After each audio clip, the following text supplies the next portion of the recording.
I'm here with the Chief Whip of the Democratic Alliance, John Steenhuisen.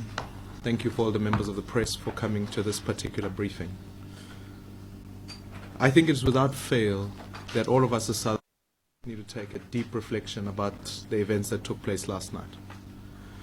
We've described them as a disaster and a national embarrassment for the people of this country. Really, in fact, we cannot ever, in any environment, allow the use of forceful police to enter into the chambers. I sat at the front, I watched the events. Those men were armed, they were dangerous, and we cannot, in a constitutional democracy, allow for our state to be militarized in the manner that it was. Furthermore, it violates the absolute principle of the separation of powers between the executive and the place where they should be held accountable, which is Parliament. What is even more concerning is that this, in fact, was not a haphazard event. It was planned with military precision by the security forces in direct collaboration with the Speaker of the National Assembly. You see, before the sittings even began yesterday, water cannons and armed riot police staged a forceful crackdown of DA members and activists and supporters outside the precinct. They were peaceful spectators to a state event that they wanted to make their voice heard, certainly about South Africa and the challenges that South Africa face. Sorry, I just want to make sure that whole situation is sorted out, please.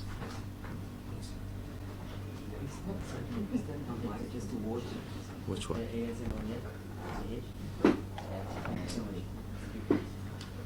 Is that sorted over there, please?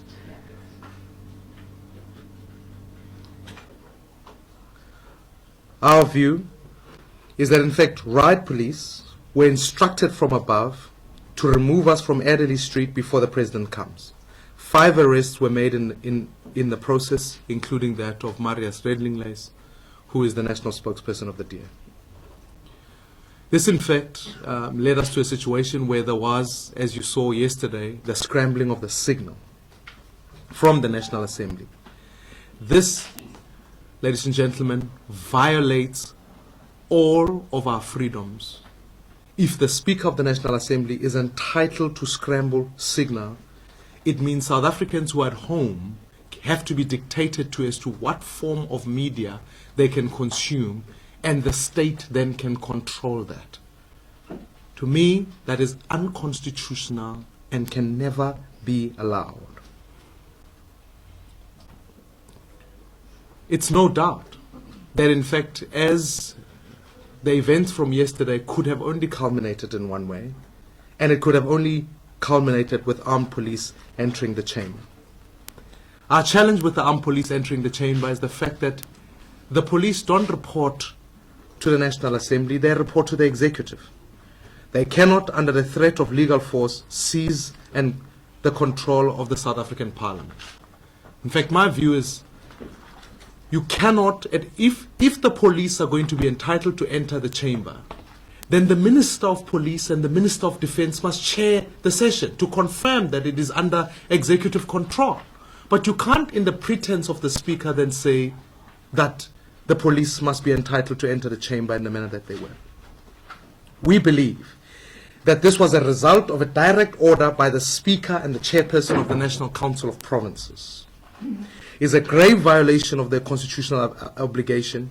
They preside over Parliament, and they certainly cannot be central in breaking it down. We've today consulted with our lawyers and in fact, on the legal recourse available to us to prevent armed police from entering the chambers of Parliament, unless, of course, as the rules present, that it is clear and a present danger to life and limb. Raising a point of order is not a threat to life or limb. We also today have given written notice asking that the House to refer both presiding officers to the Powers and Privileges Committee for investigation and for further sanctions for both incidents of allowing the police into the chamber, but furthermore, equally so, of scrambling the signal. We believe that the conduct of the presiding officers warrants the harshest sanction. They must be removed from office in line with Section 12.5.e of the Powers and Privileges Act. The disgraceful acts of last night should never ever be repeated, and we must urgently return to Parliament's business to deal with the crisis that South Africa is facing. Unemployment and crime that remain with us today. As elected representatives of the people of South Africa, our principal obligation is to make sure we speak for the people of this country. We will return to Parliament on Tuesday to communicate this very issue and, in fact, to debate President Zuma.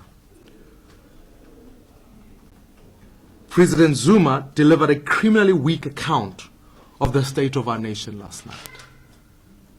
And I felt that here was a president who distanced himself from the events that took place yesterday, whilst in fact it's under his watch that Parliament is falling apart. Parliament is being used to defend President Zuma, and this cannot be allowed. Both the actions of the ANC and the actions of the EFF were wrong.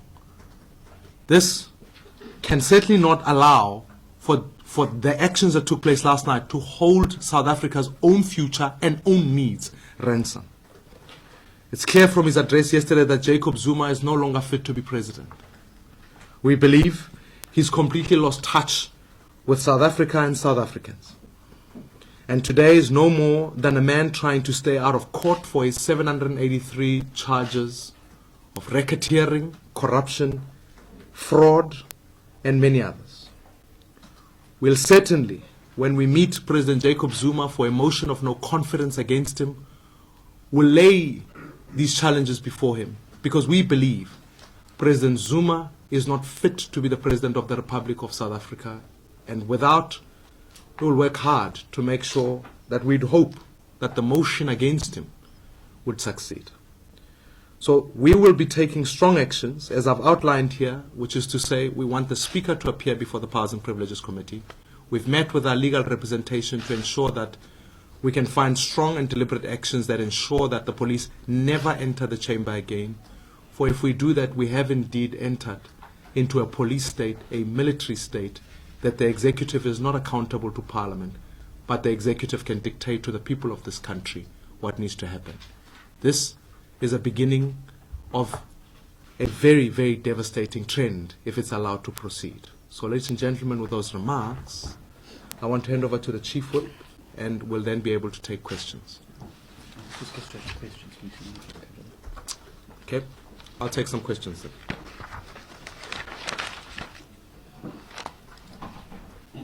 Yan. Thank you. So I have two. I'm entirely sure that it was the police who came in. The Speaker never confirmed that.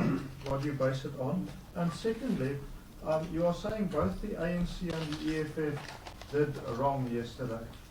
Given your party's own actions in November, both on putting yourself physically on the line, and on your Deputy Chief Whip not leaving when the Speaker told him to, what do you base this on? What did the EFF do wrong?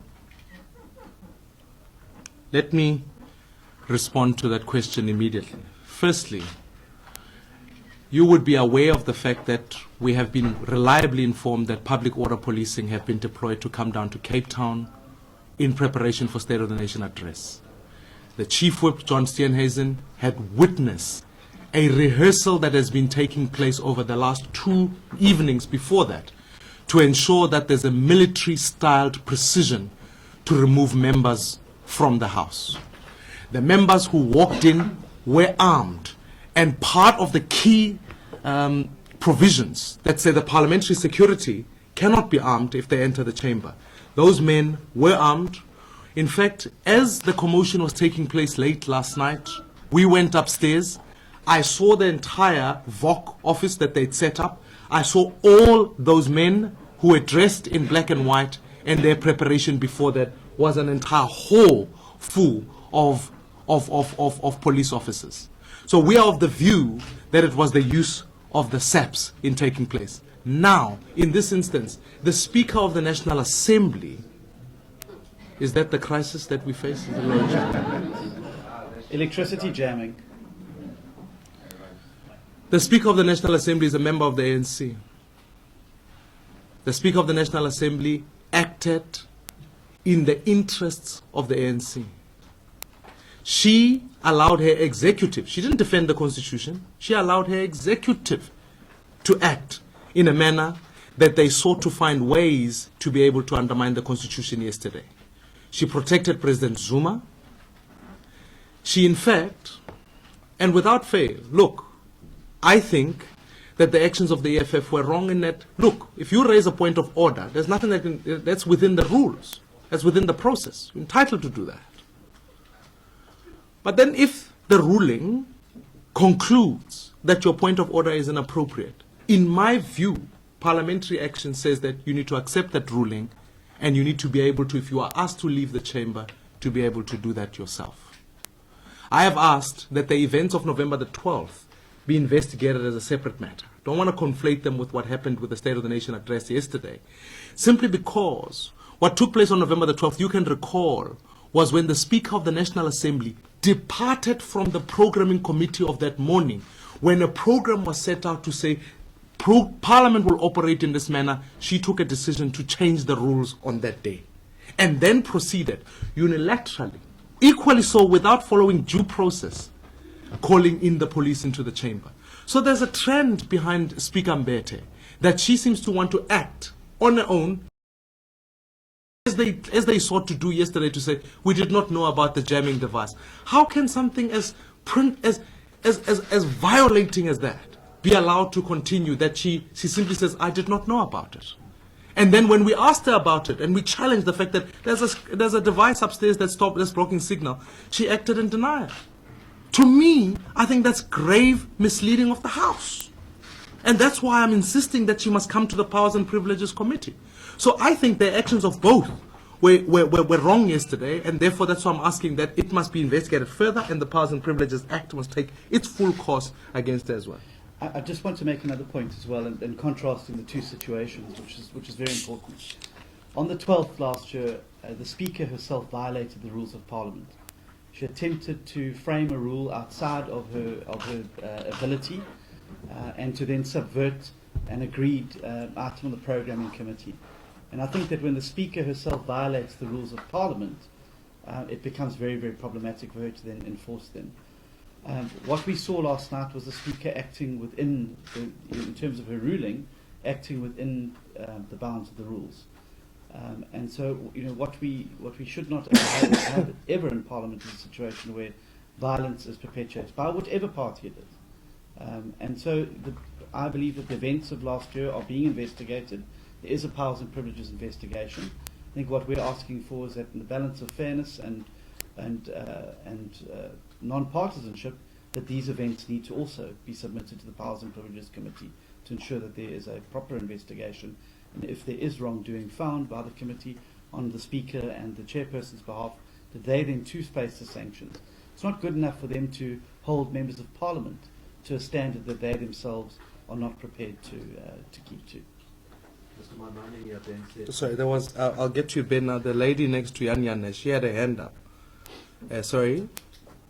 Did you have a question? Yes, that will be you, and then I'll go straight to you. Sorry, Ben. I apologize, man. I don't know if you're aware, the Minister of Social Development sent a tweet to Yusuf Abramji yesterday, threatening him and saying, effectively, I'll find you the exact tweet, but words to the effect of, that's not how far we can go, just push us further and we'll show you what we can do. What do you think about that and what the connotations are for media freedom? In the absence of a president who's got a plan, and yesterday having read now through his speech, he is without a plan as to how to take South Africa forward. The only exercise the ANC is going to be consumed with is how to stay in power so that President Zuma does not end up in jail. And so now the hard work that they're trying to do is really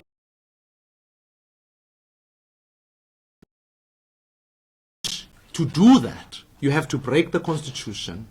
You have to limit the ability of people to communicate and send and be able to express media freedom.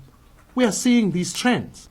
That's why yesterday was a grave disaster for South Africa, because its trend and its trajectory cannot be healthy. That Speaker Mbete is now complicit to that. Furthermore, means that the apex of accountability is being undermined by the executive in this regard. And that tweet, for me, confirms the foundational attitude that was driven from the ANC's NEC, that started off by saying, look, use your majority to crush the opposition. Use your majority, as they are now, to now deploy security forces into the House, and so the trend will continue. It's media today, it's security forces tomorrow. In fact, I was on an interview this morning on a radio station, and the Secretary to Parliament was saying things like, well, he can't even confirm whether it was members of the Defence Force or not. So it's a conflation of all security agencies to proceed in being able to suppress opposition and oppress the freedoms of people. That is a dire trend that we are seeing. And it is not just expressed in its execution, but it is also held in the attitude of the ANC at this stage. Mr. Maimane then said from the eNCA, I'd just like to know, I mean, the EFF clearly was not going to allow the President to speak yesterday. That was their aim, and if they haven't been thrown out of the House, they simply would not have allowed him to address the nation. Given the fact that the ANC is the ruling party, it's been voted in by the majority of people in this country, I'm sure we would agree that the President should have the right to speak. If you were the Speaker, what would you have done? How would you have handled that situation where one party with 6% of the vote is essentially holding the process to ransom? What would you have done? Look, there are multiple processes that should have taken place way before we got to last night. The demise has been long coming in that there's a parliamentary oversight authority that hasn't been able to meet. That body has a key function of making sure that it provides oversight over Parliament, to make sure the rules are applied fairly, to make sure that Parliament is a functioning institution. Speaker Mbete has failed to convene that. So she's allowed a deteriorating situation to continue, that in fact I can't sit here today with all integrity if there can be safety on Tuesday. It's a worrying trend.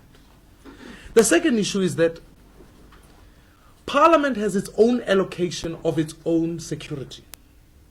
It does. And that security would then report to that oversight authority, or would report to Parliament. Because Parliament does not belong to the Speaker. It certainly can't belong to the Executive. It must belong to the members of Parliament. And if you have then your own internal security that you can monitor, you can decide how it must do, how it must act in that event. You then, when you execute those actions, all of those are agreed upon by all the members who are part of it. The difficulty about having the security forces there is that yesterday, if you examine some of the footage, one of the ladies from the EFF was being kicked in the most brutal manner against a table by men who are trained. That's their training. They come from security forces. They are designed to deal with thugs and criminals, not members of Parliament. And so for me, that is a grave violation when you allow that branch of security forces to execute its job. Furthermore, you will then get, if we continue along the trajectory, do you then bring the Defence Force? Should then members of Parliament around next week either heavily armed or protecting themselves? Where does the situation go? So that's why I'm saying capacitate your own internal systems that can be agreed upon by all parties so that we can execute on that mandate. But when you start to rely on the executive, you are saying, in future, I may ask an uncomfortable question of one of the executive members, and before I know it, they could just organize for the security to execute me from the police. We've already laid charges against the president, against his charges in Nkandla. What should stop the Minister of Police when we want to ask that question again, for him to send the police into the house to have me removed? So it's a slippery slope away from constitutional democracy. And our position is to say, strengthen the POA, make sure the speakers apply the rules fairly, and furthermore, ensure that its own internal systems of security are functioning well. I just think it's very important to say as well that this is not something new. This has been a matter which has been in discussion with the Speaker since last year in 2 meetings of the POA. This matter could have been resolved before Parliament actually sat. The African National Congress, through Luthuli House, were adamant that the security forces had to be here, and that's why the Speaker has not moved from the discussion of last year to actually talk about how we're going to make our parliamentary security services, who are then accountable to Parliament and us as members, responsible for dealing with the security. I don't think there's a single person in this room, I don't think there's a single person outside of the African National Congress today who would say to you that the force and brutality that was shown last night was commensurate with the threat. There was a rapid escalation by the Speaker. She went from a green situation to a completely crimson situation in a matter of minutes. There are ways of being a Speaker, Ben, that you're able to deal with situations and diffuse them. I always use the example of Max Sisulu, who through a mix of good humour and firmness was able to keep control of the House. Unfortunately, Baleka Mbete rapidly escalated the situation last night, and that led directly to the brutality. But yes, there are going to be occasions where members have to be ejected from the House. It's a reality, we've seen it now. But that can never be, ever, by our security services. And the Constitution is very clear. Sections I quoted to the Speaker last night were very clear. They cannot prejudice a political interest that is legitimate in terms of the Constitution. Taking points of order and freedom of speech in the House is a legitimate exercise of political freedom. Lukhanya. Thank you, sir. Mr. Maimane, just the decision to refer the Speaker to the Powers and Privileges Committee, would you be happy with the current makeup of the Powers and Privileges Committee and the way that it's constituted? I mean, the EFF went to court last year, and one of the reasons why Judge Dennis Davis had ruled in their favor was because of the makeup of the Powers and Privileges Committee. So, would you guys, would you guys like it to be made up slightly differently to what it currently is? Oh, because otherwise, I mean, you know what would happen, because then the ANC might. What a committee of this nature, and perhaps the Chief Whip can give other models of composition that already exist within our framework, don't lend themselves to the traditional proportional representation, but rather draw on the election from each party and then set itself up. That the Powers and Privileges Committee must then be able to represent the views of all the members and cannot be hijacked in a majoritarian style to in fact subvert its own jurisprudence, if I can say that. And so I think what needs to happen here, of course, we'd have to challenge how that body is composed, how the process of the chain of evidence is brought forward, because that was one of the violations in the EFF's own case. I don't understand how you can put a political party into a hearing and then refuse to hear from the Speaker who put them there. So I think we must discuss issues of composition in terms of how it goes. We must ensure that that particular act the rules and the provisions of it actually subscribe quite strongly to what the constitutional provisions are. And I think yesterday one of the key examples that we saw was when we saw, in fact, Chief Justice Mogoeng walk out. Something unconstitutional that was taking place. So I think when we set up the Powers and Privileges Committee, we need to understand the model must be changed so as to allow for fair representation, and the leading of evidence must then be expressed quite clearly so that the Speaker and all the other members are given a fair hearing. Just to say, if I may say, the composition is constrained by the Constitution as well, which says that parties must be reflected on any committee of Parliament in a manner which is consistent with democracy. How Parliament interpreted that is proportional representation according to strength. But the main weakness with that is not the composition of it. and I think that Judge Davis pointed this out in his judgment as well. It's how they conduct themselves. It is simply not possible to have a situation where the complainant in the matter never has to appear before the committee to justify the complaint. In the case of the EFF last year, the Speaker was the complainant, and she should have appeared before the Powers and Privileges Committee to make her case. But what it does do is that it then, once that committee has a finding, because it's a committee of Parliament, that then is up for review. It gives us a basis to take it on review to the court, much like the EFF did in their matter, to take it on, to be able to point out those procedural irregularities and seek relief if we need to. But we have to use the processes and mechanisms of Parliament in order to drive that. But we obviously are going to be very hard to try and ensure that the internal committee processes are fair and are consistent with democracy. Yeah. So just a quick follow-up. Maybe I missed it. You weren't quite clear in terms of what legal action. Are you still talking about it? Are you pursuing it? What specifically are you looking at? Well, our consultation with our legal team says that we want to work through all the processes of Parliament to make sure that we can resolve this matter, because we don't want to task the courts with the duty of running Parliament. So we must be able to exercise the processes through that. That's why we want the Speaker to be able to act. We want for the POA to be able to do that. If those mechanisms then are not successful, we have to then consider what the legal avenue that would allow us the sort of interdict that we require for the police to never be able to enter the chambers. So you're looking for an interdict against the police? We want to, well, we'll have to get an order of the court to ensure that that never takes place, if you understand where I'm coming from. And there's a whole technical legal thing here. I just want to also say that one of the aspects that I think needs to be looked at is the Powers and Privileges Act itself. I think there are elements of the Powers and Privileges Act that need the clarification of a judgment. Does that section that the Speaker is relying on apply to members of Parliament? Because the Act is very vague. It talks about members, in terms of members of Parliament, but also talks about persons. And so I think what we need clarity. I don't believe that the Act ever envisaged that democratically elected members of Parliament would be hauled out by the police services from the Chamber of Parliament. I don't think that was the. I think that the Act itself was designed to deal with people in the gallery, people on the precincts of Parliament who are behaving in a disorderly manner and disrupting the proceedings of Parliament.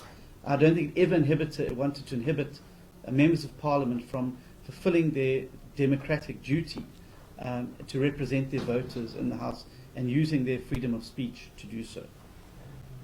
Awesome. Thank you. To me, it seemed as if you were at odds here on the composition of the Powers and Privileges Committee. Mr. Maimane, I understood you as saying that the principle of proportionality should not apply.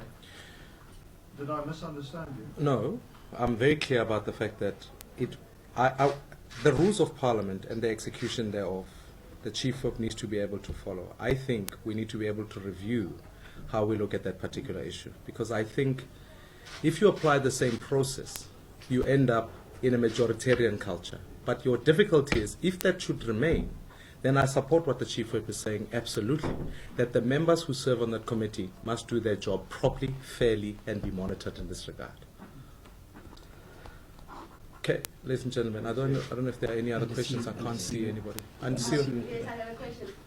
Would you please tell us who, in your view, should have removed the EFF MPs yesterday? Sorry, say that? Who should remove MPs, in your view? Who should have moved in yesterday to remove the EFF MPs? Well, MPs stand people or services that should be the ones who can move in and eject people when it is necessary. do you want to answer that? Yeah, it's a very clear answer. The Parliamentary Security Services should be responsible for the ejection. There is a unit here in Parliament made up of men and women who are responsible for security in the chamber. And they were specifically set up precisely to give effect to the separation of powers. The fundamental problem is that the SAPS, as Mmusi's pointed out, the SAPS report to the executive via the Minister of Police to the President. They take the instructions the direction from the executive. It can never be in a democratic parliament that the very people who we are meant to be exercising oversight over have the power to send in troops or officers to remove us, because where's it going to stop? One day they don't like what we're saying in the House and you get hauled out. It's an ancient parliamentary tradition established over a long period that the armed services do not come in and interfere with the work of Parliament. And that's precisely why the Parliamentary Security Services were set up, because they're answerable to the Speaker of Parliament, and we then can hold the Speaker to account for their action. Now, what we need is to see how that, and that was the discussion that was going on in the POA, and which the Speaker has now, conveniently left on the back burner, leading up to SONA, that would then look at at their behaviour. Right now, because there were no uniforms on those gentlemen last night, if I may call them gentlemen, there was no badges, no means of identification. I don't even know who they are. How on earth am I meant to hold them accountable? Do I have to put questions into the police minister? Do I have to put questions to the Minister of Defence? If it's a parliament, we could be sitting this morning with a meeting of the POA, and we could have them in front of us. We could be holding them accountable for their excessive use of force yesterday evening. That way, Parliament's exercising authority over its own house. It's not being exercised over Parliament by the executive. And therefore, if you reverse the question differently, if the ANC were behaving in a manner that was not right, I can't sit here and confidently say their own Minister of Police would be able to use their own police against the ANC. I think it's very important to say as well that I believe that one of the other violations is that there were members of Parliament removed last night who were not in violation of the rules. They had not made points of order, they had not violated a single ruling of the Speaker, yet they had the indignity of being kicked, pummeled, punched and beaten and carried out like cattle out of the National Assembly, despite the fact they had not made a single transgression. That is an interference of their ability in terms of the Powers and Privileges Act to do their job. And that's one of the key charges which we want to bring in making our case for the Speaker and the chairperson of that committee to appear before the Powers and Privileges Committee. Let me take the last. I think there were some new hands. Can I come back to you? Let me just take 1, 2, and then 3, and then we'll just wrap it up that way. So let me take all 3 questions at the same time. You in my in a that's a decent team, by the way. Go see for life. You may very well think that. I don't understand how we're going to fix what broke last night. I mean, we can speak of removing the Speaker, removing the President, but realistically that is not going to happen. How do we get the parties in Parliament to work together again? Because since last year, I mean, last night was an extension of what happened last year. How do we get you guys to sit around the table, talk to each other, and thrash out whatever is bothering you? Okay, thank you. Let me respond. Sound like we need marriage counselling. Bruce, I just want to know what level of effectivity do you see in the DA staging a walkout? Because we saw that last year also during the encounter. Okay. Because when the DA does so, the ruling party simply continues with their business as usual. All right. Last question. Just to clarify, are you saying that the police had an operations room where officers were instructed to remove their uniforms and put on the white shirt and black trousers? I'll deal with that one. That's what you're saying. Yeah. I mean, I think, let me come back to your question. It's an important question. I go to Parliament every single day. Never have I woken up with the intention of breaking down Parliament. Never have we got to Parliament with the view of saying we're going to break down the session. We operate always within the rules. Yesterday was a demonstration of that. We were clear about what rule, what the constitutional provision for that was, and why we argued the case. The feud between the ANC and the EFF, that is a feud that they need to sort out. Unfortunately, it's been brought into this place. What we have to do is make sure the structures that Parliament have got set up operate within the rules and the provision thereof. And the Speaker is key here. Because the Parliamentary Oversight Authority must meet consistently, must keep an oversight. It is the appropriate place for dialogue to continue. It is the place where, in fact, we can be able to, with a sense of prediction, be able to say, this is how this debate is going to operate. These are the key issues going forward. But when, like I highlight to you today, that in fact, even in the briefing that the speakers put forward, I'm not sure that there was communication to the media to say, look, when you come to the chamber, signal will be scrambled. So in the absence of that, how do you deal with people who then don't communicate openly and freely? How do you then say, we must have that meeting about the Parliamentary Oversight Authority about making sure that we get our security in place must be an active process that is in place all the time. That's where people talk, that's where people raise issues, and that's where Parliament is held to account. Not by any other structure outside it, not by the executive, not by any of that. And so even in the discussions with Deputy President Cyril Ramaphosa, one of the principal agreements was that the rules of Parliament must be applied fairly and equitably. That would be a starting point if we are going to make process forward. If we don't, then I can assure you that in fact the reputation of this House is bleeding. It's bleeding its own credibility continuously. My fight is that we must get into the House, and that's why yesterday we didn't sit out in the morning to go walk out of the assembly. I wanted to go to Parliament. I wanted to make sure that the speech proceeds. I wanted to make sure it complied within the rules, and I wanted to make sure that the issues of South Africa. The reason that I'll be back at the debate on Tuesday, Wednesday, and Thursday, and our caucus will certainly be putting forward alternatives for South Africans that talk to unemployment, to load shedding, to the challenges that people face. And that's what Parliament must be designed to do, not the theatrics. So I felt even that even last night should have been the State of the Nation address, but it's a pity that it becomes sometimes taken to become the State of Nkandla address, which is a totally different matter. And I think we must be intentional about what are the issues South Africans are worried about. And I think we must put those at the forefront of the conversation when we go into Parliament. That's the talking point that we must have. I think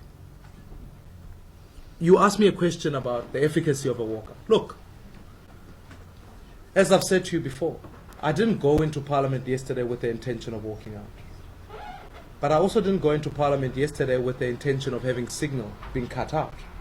Neither did I go into Parliament to watch the Constitution of the Republic be broken down by speakers who refuse to communicate this information transparently. That's why when you ask an honest question to say, who are those men? And people can't give me a straight answer. To me, that's disingenuous. And in fact, that's why we want both of them to be at the Powers and Privileges Committee, because it was a grave misleading of the House. How can they claim they did not know who those men were? So we had to walk out.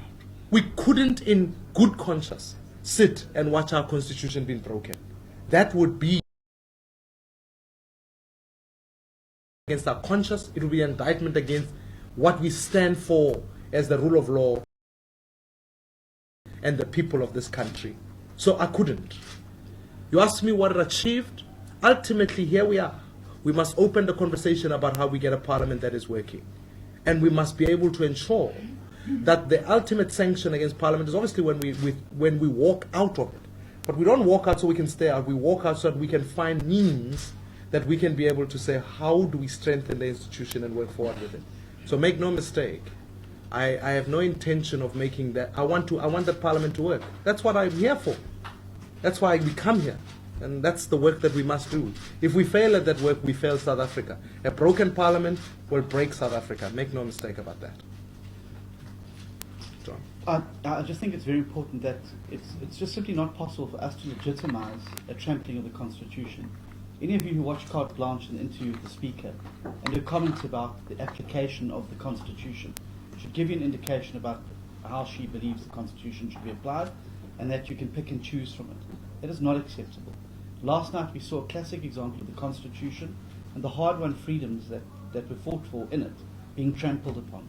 The freedom of expression, fundamental basic rights of ordinary South Africans and members of Parliament to be able to express themselves, to be able to transmit and receive political ideas, to be able to do that free of intimidation from the armed services. Those are all basic constitutional principles. If we allow the Constitution to be trampled, sit there, we legitimize that. We cannot do so. I just wanted to make the point around the police that the lady next to Yanyan asked. about. Yes, there were South African Police Service members. There was a mix. There were some parliamentary security services amongst them, but certainly a lot of the bigger individuals, and there were public order policing. They had assembled on the second floor. They had a whole corridor. I've taken a picture of it. To be in civilian clothing, so that the overt militarization of this parliamentary precinct could have this thinly disguised veneer of normality, when we all know that it's not a normal situation. They have come from around the country. They had weapons. They had them tucked into the back of their trousers. The gentleman who came in from the side behind the speaker's chairs and the jackets had firearms located on their side, which is also a very dangerous thing. To bring a firearm into an enclosed chamber like that, in the midst of a tussle, can lead to all number of unforeseen eventualities happening. And that's why firearms are prohibited in the parliamentary precinct, should never be brought onto the floor of Parliament ever. There are POPs units that from around the country that were mobilized to come to Cape Town. Diane Barnard, our spokesperson on police, has been putting questions into the Minister to determine exactly how many have come, where they were accommodated, and what purpose. But the fact, I think, that they were in civilian clothing shows the real deception on this, and how dishonest with the South African public. To have them dressed up as waiters on the third floor was fooling nobody. Can't insult waiters. Ladies and gentlemen, thank you very much. I'm sure. Yeah.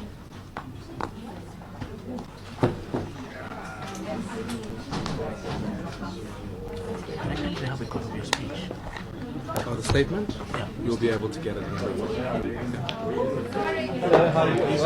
Nice to meet you. The statement will come out. If you need Afrikaans.